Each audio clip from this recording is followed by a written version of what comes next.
Renungan Tetes Embun. Renungan Tetes Embun. Hari Selasa, tanggal 21 Mei 2024. Ada kesabaran dalam kesetiaan. Kutipan dari kitab Yakobus bab 4 ayat 4 dan 7. Hei kamu, orang-orang yang tidak setia. Tidakkah kamu tahu bahwa persahabatan dengan dunia adalah permusuhan dengan Allah? Jadi, barang siapa hendak menjadi sahabat di dunia ini, ia menjadikan dirinya musuh Allah. Karena itu, tunduklah kepada Allah dan lawanlah iblis, maka ia akan lari daripadamu.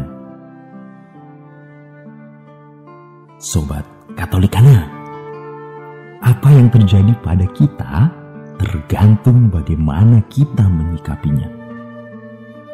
Oleh sebab itu, kendalikan diri kita dalam setiap keadaan. Kesabaran kadang susah kita lakukan, terutama ketika kita semua sedang menghadapi suatu pergumulan.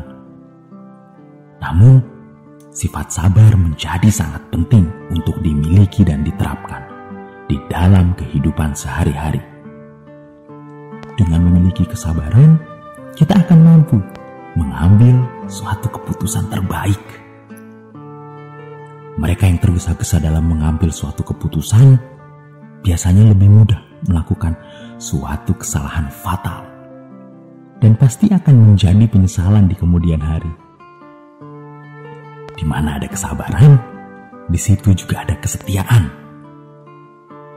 Sabar dan setia dalam menanti jawaban Tuhan adalah contoh nyata yang sangat menyenangkan hatinya. Orang sabar akan dianugerahi pengertian dan hikmat untuk dapat mengatasi segala masalah dan persoalan. Sama seperti Yesus ketika harus menghadapi pencobaan dari iblis dan para ahli Taurat yang selalu saja mencari-cari kesalahannya. Orang sabar bisa memiliki pengharapan yang tak pernah putus dan tetap tekun mengerjakan suatu perkara sampai keberhasilan menjadi miliknya. Mari kita jadikan kesabaran dan kesetiaan sebagai wujud iman percaya kepada Tuhan untuk melihat janjinya terrealisasi dalam hidup kita. Sobat Katolikana, bacaan yang diambil dari kitab Yakobus hari ini mengingatkan kita akan sikap yang patut di hadapan Allah, yaitu penundukan diri. Nah, dalam Kamus Webster nih dijelaskan bahwa penundukan diri sebagai suatu sikap untuk secara sukarela berserah kepada satu sama lain. Dengan kata lain, penundukan diri akan membawa seseorang berada di bawah kepemimpinan orang lain. Sebagai umat Tuhan, kita pun harus memiliki sikap penundukan diri kepadanya. Dengan demikian, kita hidup seturut kehendaknya serta mau dipimpin olehnya. Untuk memiliki sikap penundukan diri tentu tidaklah mudah, karena dibutuhkan kerendahan hati. Nah, di zaman sekarang nih, kebanyakan orang cenderung menjadi congkak dan suka membanggakan diri sendiri. Apalagi kalau orang tersebut kaya raya atau memiliki jabatan tinggi. Penundukan diri dan kerendahan hati adalah dua hal yang tak terpisahkan. Ketika kita tunduk kepada Tuhan, itu berarti kita mengikuti jalannya dengan setia. Kita siap dibentuk dan dikoreksi oleh Tuhan, sehingga kita beroleh kekuatan untuk melewati setiap pencobaan yang dilepaskan si iblis. Sobat Katolikana, pesan Tuhan hari ini mengajak kita untuk tunduk kepadanya. Tunduk kepada Tuhan berarti tunduk kepada firman-Nya dan melakukan firman itu melalui tindakan nyata.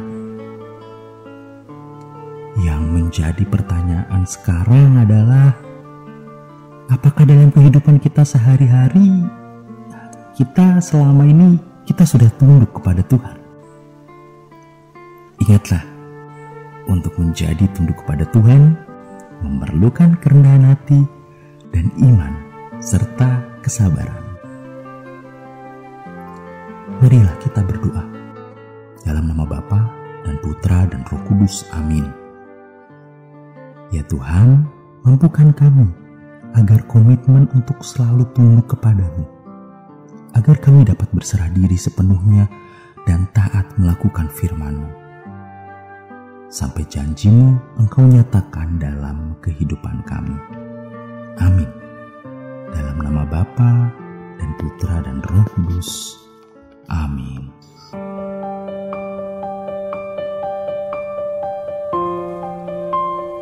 Demikian Anda telah mendengarkan Tetes Embun yang dipersembahkan oleh Radio Katolikana. Renungan Tetes Embun bisa Anda simak di Radio Katolikana, media sosial Radio Katolikana, dan YouTube Katolikana. Terima kasih dan sampai jumpa.